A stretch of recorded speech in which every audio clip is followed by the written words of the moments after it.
Just so we should point out that court is over. The sentence has been imposed, an unconditional discharge.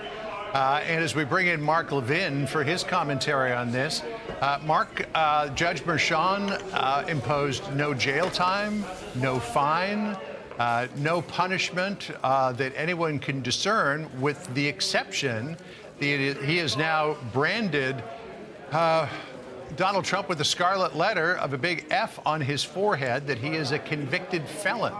How does all of this strike you? I'll tell you how it strikes me. When you look at cases throughout history, not just in the United States, but really all over the world, this will be remembered as one of the worst. This will be remembered as an absolute injustice from the beginning. Now, I haven't been able to listen much because I was at the doctor to some of the commentary, but I would say this about interlocutory appeals in the New York system, and they don't normally take them and so forth. It's all quite true. The problem here, and I think the four other justices on the court, the originalists, understood that it was very, very crucial that the Supreme Court take up this case the way they took up Bush versus Gore, because it's the most extraordinarily outrageous case in modern times.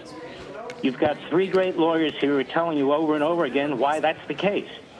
You're stuck in a legal system that is, for whatever the reason, highly corrupt, highly partisan.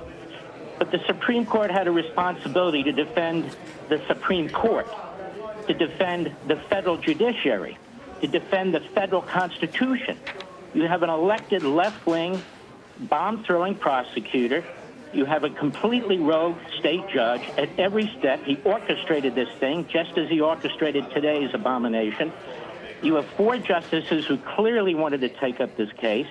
They had enough reason to do it. The arguments were laid out not just by President Trump's lawyers, but also by former Attorney General Meese's lawyers. He filed an amicus, a friend of the court brief here. This court, if it had Rehnquist as the Chief Justice, if it had Scalia on this court, this would have been a 6-3. They would have taken this case and fixed it. Now, what do I mean by fix it? Depending on what the state appellate courts do, this case is going back to the Supreme Court. Now, what's the Supreme Court going to say? We're not going to take it? Of course they're going to take it. Well, what are they going to say then? They just effectively gave their imprimatur to the process. To the process. They said, let the process play out. That's all we know from this order of 3 sentences or whatever it is. Let the process play out. No. You don't let a corrupt process that these gentlemen have been talking about from beginning to end play out, particularly when you're talking about an incoming president of the United States, where the appellate process for this corrupt process will be going on while he's president of the United States. So this court had an extraordinary responsibility, like it rarely does, to set this straight. And now the precedent is set.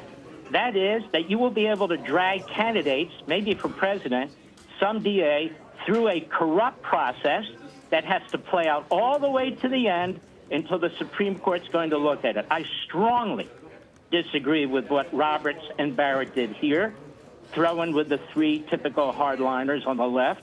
I strongly agree with, I think, is the impression of the four other justices. It was close. It was 5-4. Who probably said, no, we've got to fix this situation now. We cannot give our court imprimatur to this process.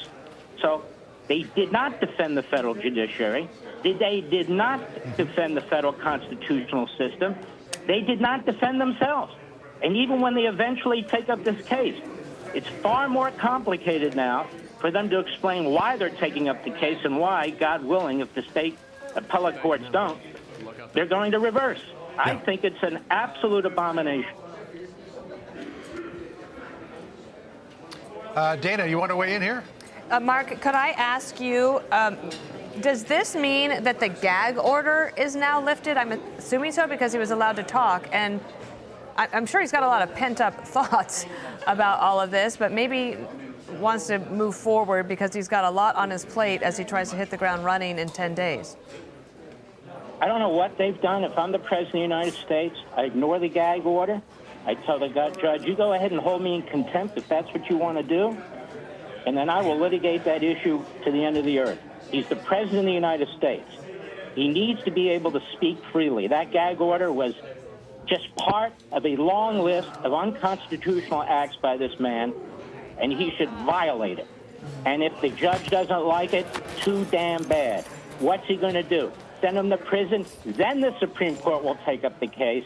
Then he can resolve the matter. You see, what Merchan did here, the reason he didn't imprison him or give him an ankle bracelet or really penalize him in any way was because he knew the Supreme Court then would take up the case, because he would be interfering with the function of the federal government.